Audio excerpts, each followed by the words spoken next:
Stand by for action.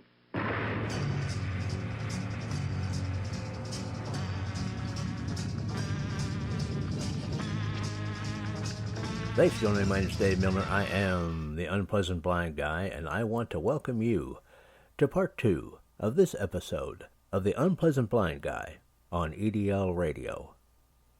Now remember, if you want to contact me with comments, questions, show suggestions, Awesome American suggestions, I'm available at UBG Contact on Twitter, or I can also be found as Dave Milner or Aggedor, that's Aggedor, on Mublet, the Tea Party Community, Spreely, Minds, MeWe, or Gab.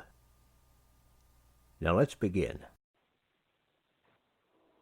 And welcome back. You're listening to the English Defense League radio show with your host, Jeff Mitchell, who right now is experiencing a thunderstorm. So he is currently unavailable, but he will be coming back. All right. And in the meantime, he's kind of asked me to hold the fort for him. And I've been playing a audio that Jeff found from Ezra Levant of the Rebel Media. All right. And Mr. Levant has been talking about the conditions under which Tommy Robinson has been living in prison at HMP Belmarsh. And just a few things that I have to say from the first portion of that, which we played in the first part of the show, which is, well, first of all, I used to say of TVs in the cells, I used to say, all right, prisoners, well, and I still do when it comes to people who should legitimately be in prison, they're there to be punished, not to enjoy themselves.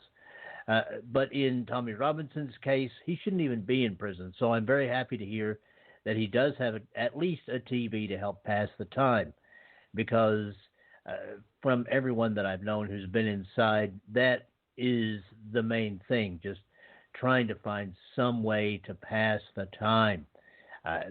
It sounds like things are encouraging so far in that situation, but as you're going to hear in this second part of the Ezra Levant audio, we have to be very vigilant and very careful to make sure that it stays that way. And it's not all good in there.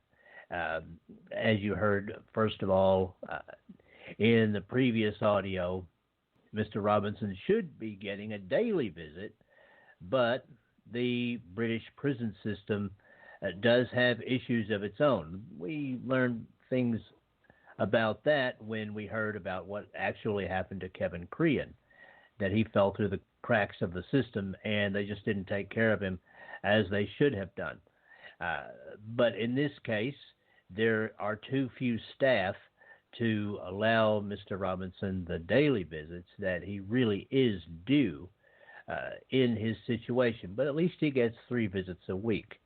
And please refer folks back to the show that we did on Sunday for a special message from Tommy Robinson and his family. He's asking people, the general public, his supporters, not to request visits with him in prison. He's wanting to save those for his family and his legal team. So, guys, everybody wants to see him. We all know this. And it's, again, as he said in the message, it's natural to want to do that and check on him and make sure he's okay. But he really needs those visits for his family and for his legal team. So now, guys, I'm going to go ahead and play. This is about 9.5 minutes long. The second part of this from Ezra Levant. Just to let you know, guys, once in a while there'll be little audio dropouts in there and that sort of thing. And that is, I did the best that I could when I edited this. But Ezra Levant was driving a car to a train station, and obviously he was worried more about watching the traffic than he was about trying to make good audio. He still did a great job under that circumstance, but there were times when, of course, he had to do things like turn his head to look for other cars and things. So I think it pretty well came out, but if there are any little anomalies or anything like that, it's for that reason. Still, I think it turned out okay. And, guys, I'm going to go ahead and play this now. You are listening to the English Defense League radio show, and here we go once again with Ezra Levant. This is part 2. But his eyes are not sunken. He does not look emaciated. In fact, he says that he's getting fit. He rides a stationary bike for an hour in the morning, and he said that given the isolation nature, he had access to the gym the other day, and the entire gym was to himself. He said it was quite odd. I asked him how the staff were, and he told me quite bluntly that the staff were very good to him, and I found that a relief. I want to tell you one little wrinkle. When I arrived at the prison early, I was told to arrive 45 minutes early to check in, and I arrived even earlier than that, and I was being very compliant with all the rules because obviously I'd come a very long distance. And we were waiting in a common visitors holding area with other prisoners who were going to see the general population. And one of the prison guards surprised us by saying, "Surprise, you will not be in the same room as Tommy. You will be separated by a glass wall, and you can speak to each other by telephone through the glass wall." And I said, hang on. That is not right. That is not right. What is going on here? This is a change. Why is this happening? This is unacceptable. Why are you limiting his human interaction? Why can't I even shake the guy's hand? By the way, we're not allowed to take anything in. I had to take my watch off. I had to take my jacket off. I had to take my belt off. I had to empty everything, not even a scrap of paper. I wanted to bring in a piece of paper. I could bring nothing in, no cell phone, nothing at all. They searched us in a variety of ways for drugs, weapons, phones, everything. It was extremely high security. And at the last minute, this guard says, "Surprise, there will be a barrier between you and you have to speak to each other by phone." Now, I'm certain they listened to every word we said. There was literally a camera in the room anyways. I assume they were recording us, the audio of our conversations. But when I heard that they were pulling that trick, I was a mix of terror and rage. Terror in that I thought how capricious the prison system is. Remember, this is the same prison system that moved him from HMP Hull, a safe prison, to HMP Only, a deadly prison. And I thought, here comes that capricious whim, and we don't even know he's making the decisions. I just about lost it. I said to this guard, who was just a workaday guard, she wasn't the boss, she wasn't the warden. I said, if that is the case, if you are starting to have whimsical and capricious treatment of the prisoner, and when and I was there with two of Tommy's friends who we sort of jammed in the same time slot. I said, if you are doing this to him, I swear to God, I will tell the world every indignity and every restriction you put. I was so upset. Even though it was just a regular security guard, I let her know that the prison that any mistreatment of Tommy, even a small thing, would be globally known within an hour of my release, my leaving the visit. She went and spoke to her superiors and came back and said, "Oh, no, I was wrong. You'll be able to meet him after all." Now, I don't know if she was really wrong or if they blinked on that, but that's what I'm talking about when I'm doing these prison reports. In general, Tommy seems to be in good health. He said, by the way, he gets a daily medical exam. He says he gets, poked and prodded and blood tests and every day. I should tell you that in his 10 weeks in HMP Only, he had no health exam whatsoever. He also had a psychologist or a psychiatrist talk to him. So he is getting full physical and mental health. It really is a special handling unit. Really, there's only 3 prisoners in his little series of suites. One's Julian Assange, one's him, and one's a murderer of some sort.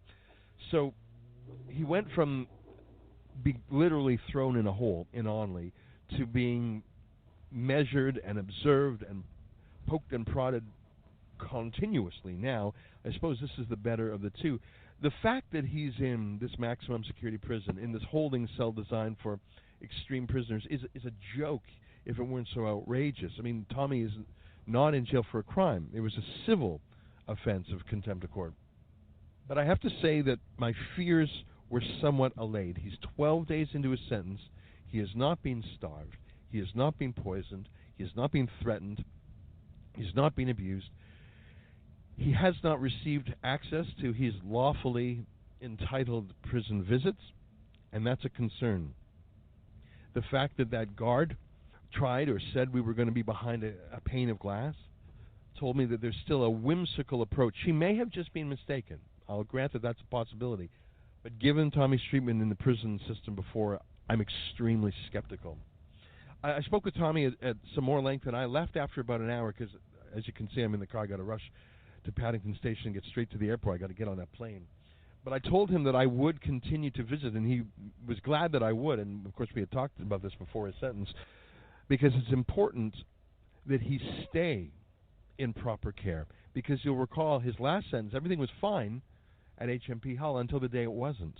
And without warning or explanation or appeal, he was simply switched prisons. So I intend to return to visit Tommy several times. I don't know if it's weekly or every 2 weeks, I don't know, to ensure that things do not change. Because in the prison authority, decisions are made that are not transparent, that are difficult, if not impossible, to appeal. And frankly, given his isolation, we don't even know about it. What we do get from the mainstream media instead is purely fabricated lies, like the story of him being assaulted in the shower. What a lie the Daily Star told. So that's my slightly more extended version. I'm going to, like I said, I couldn't take notes in there. I was not allowed a pen or paper or a phone to write things down. It was a 1-hour conversation. It was a very dense conversation. There was a lot to go over. He was saying that he had not yet received many of the messages and packages meant for him, and that counterterrorism was going through them all and going through them very slowly. I mean, he's been in prison for 12 days, and he's only got 1 day's worth of emails. He did not receive the emails I had sent him. That was of concern to me. So they are infringing upon his legal rights. They're not gross infringements, but you've got to keep an eye on it. And given the sheer manpower attending to time, there must be 30 people working on. I mean, it's as if he's public enemy number one, because he was live streaming some political commentary on Facebook. It really is a joke, the amount of manpower punishing a journalist that could be put on. There are literally ISIS terrorists in that prison right now, but Tommy's the one in the special handling unit. So as I return in my very long journey, I came all the way over this morning. I went straight to the prison, and we're going all the way home today. The whole round trip, I don't know, about 15 hours in the air, only about 6 or 7 hours on the ground. I am somewhat relieved, but I am still on alert, because I see how quickly and capriciously Tommy's treatment can change. That is why I intend, with Tommy's approval, to return to prison several times before he is let out in 54 more days. If you agree that these visits are important, not only to talk to Tommy, but to let the prison governor know that someone is watching, to let the prison authority know that if they throw him in the hole, if they throw him in, if they take away what privileges he has, someone will know, and the world will know. If you believe that's important, please help me. I mean, it's an absurd thing to come all the way from Canada. It's absurd from an amount of time needed. It's absurd from a cost point of view. But if you think that this is the only way to ensure Tommy's safety, which I do, there's simply no one else I trust to ask the right questions, to look Tommy in the eye and see what the answers are. I just had to see for myself, and I can say he's okay for now. If you want me to come back and do more of these crazy 24-hour round trips, I'll do them. But I do need help to cover the cost of the flight and the train fare and the cab fare. Hopefully I'll be able to do it at less expense next time, but it still will be thousands of dollars all in. If you can help, please go to prisonreports.com, and I'll keep doing these prison reports, both in these long-form videos, in short-form tweets, and I'm going to keep an eye on this lad till he gets out. Thanks very much, and I'll probably have some more videos later on today and tomorrow, but for now I'm just on my way to the airport. Thanks. I'm on a whistle-stop trip, planes, trains, and automobiles from Canada to Belmarsh Prison in London and back in less than 24 hours. My purpose, to report on the treatment of Tommy Robinson in Belmarsh Prison. If you want to see all my reports on the subject and chip in to help this crazy flight journey I'm on, please go to prisonreports.com. And welcome back to the English Defense League radio show with your host, Jeff Spider Mitchell. Right now, Jeff is kind of in a little spider hole at the moment, ducking a thunderstorm. When these things come up, we do have to sometimes shut our systems down because, hey, as anyone knows, a close lightning strike can wipe out your whole system. And Jeff wants to, of course, be there for everybody when he can. Okay, so he will be back with us when he can be back with us. In the meantime, I'm his wingman, Dave Agador Milner, and I'm going to be doing what I can to hold the fort for him. All right, now, what you guys just heard was, of course, from Ezra Levant about Tommy Robinson in prison, and that really does seem to be the main factor here that we have to do is, or that we have to pay attention to, is making sure that he stays where he is, in the prison that he is in lieu of just letting him out, because he never should have been put in there in the first place.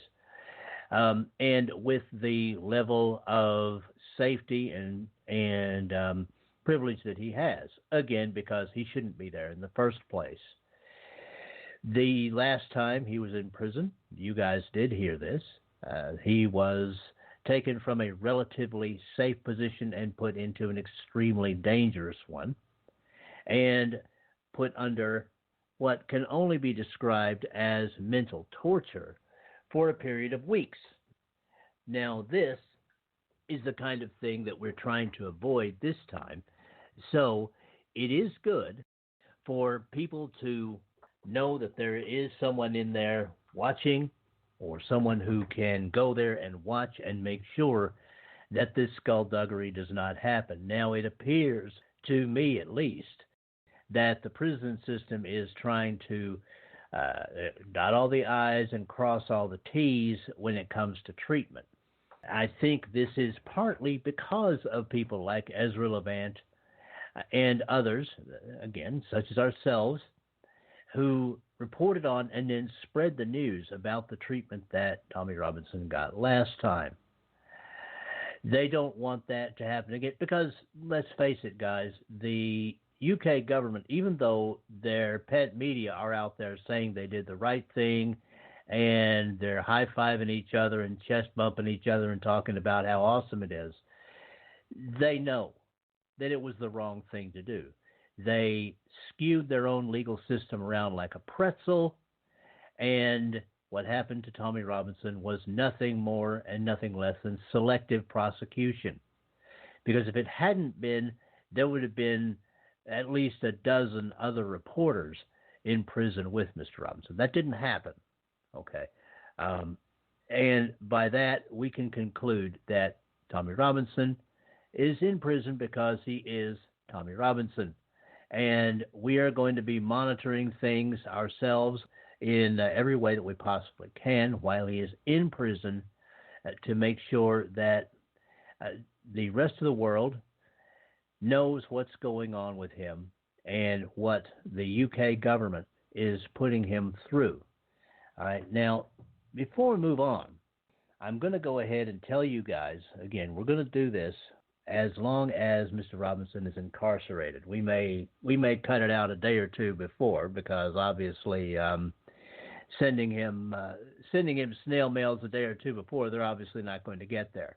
All right, but for almost all the time, at least, that he is incarcerated, we're going to offer out this information. And this is on the show page, the English Defense League radio show page for this show.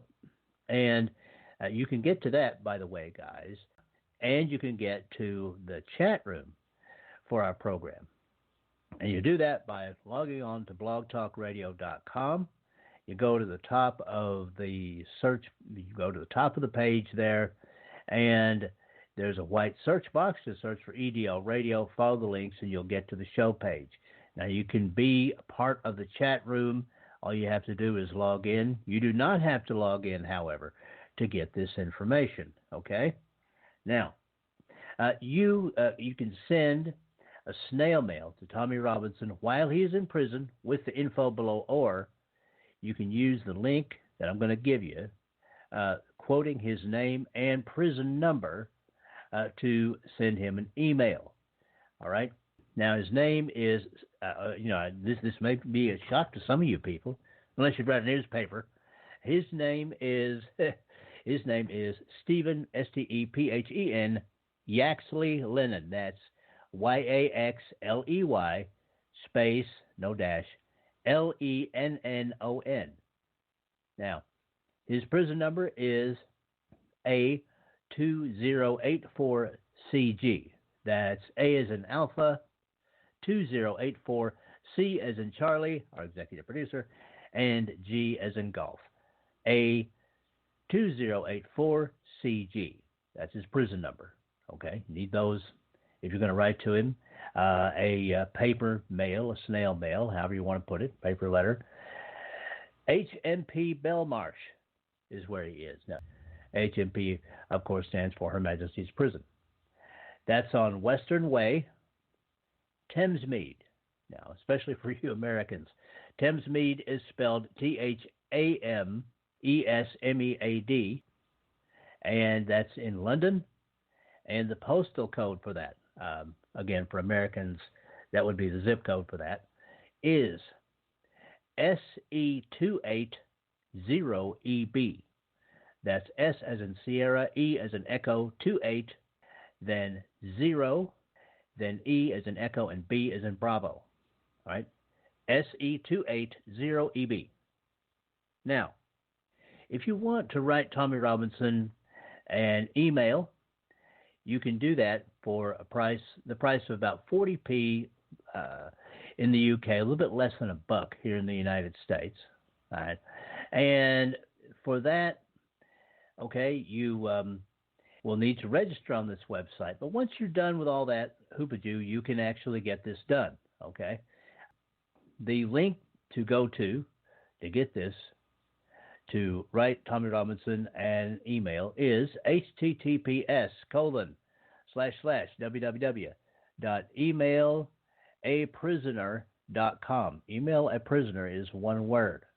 Okay, guys, so there you go. You can use that, send him an email, and as Jeff says, if you send him a paper mail, all right, if you send him a snail mail, that will also help him just kind of while away the time while he's waiting to be let out. And that is anticipated to be somewhere around September the 16th.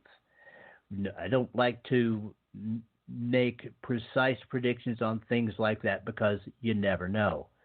Okay, but I'm going to go ahead and say that.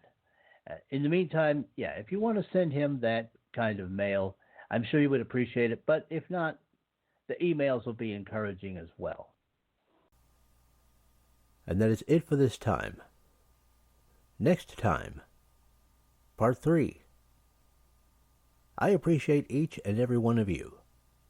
Thank you for listening, and may your God go with you.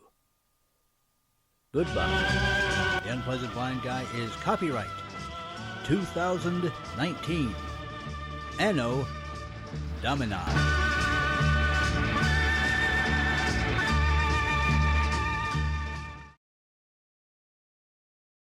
Now for Dave's Canes. Extras that help you navigate the new media world. Conservative media done right. You're listening to the SHR Media Network. Hey, this is Michael Wright. And I'm Shannon Wright. Join us for The Right Way with Shannon and Mike, Monday through Thursday from 7 to 9 a.m. right here on SHR Media. Why are they joining us? For fun things like sports, politics. Oh, maybe some news and entertainment? And all kinds of other things. Money and recipes and events, all kinds of stuff. Yeah, so join us Monday through Thursday, 7 to 9 a.m. here on shrmedia.com.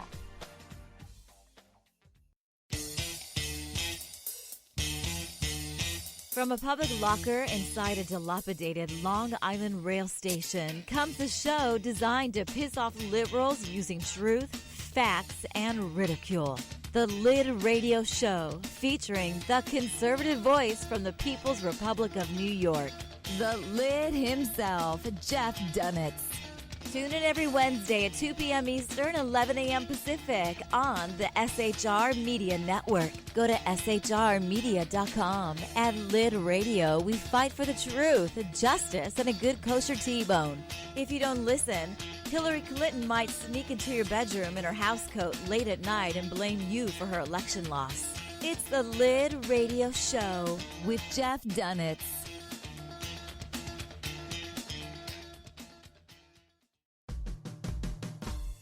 It's your business diva here, Melanie Collette.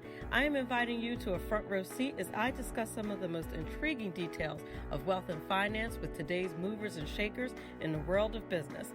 Listen in and discover financial truths on a global, domestic, and household scale.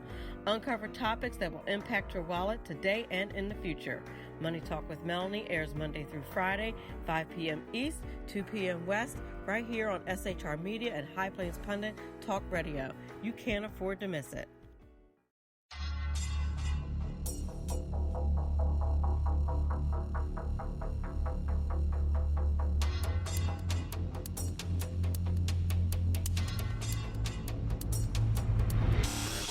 The new show on the SHR Media Network, Sackheads Against Tyranny. On shrmedia.com. Go there quick like a bunny, 11 p.m. Eastern, 8 p.m. Pacific, every Wednesday. Live and direct on the SHR Media Network. shrmedia.com. Be there.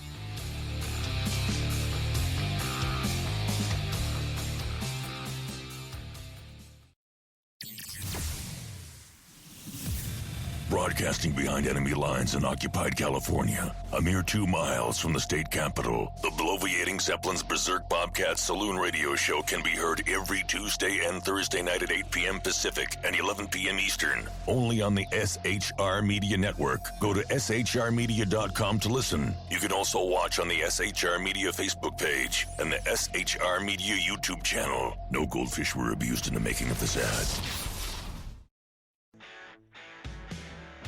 Hey girls, Carry Girl Gear is here.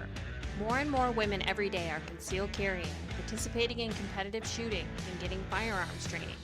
It's not a boys' club anymore, and we don't have to shop in their stores anymore either.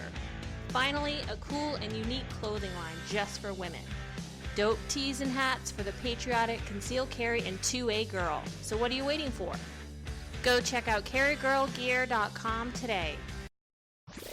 Conservative media done right. You're listening to the SHR Media Network.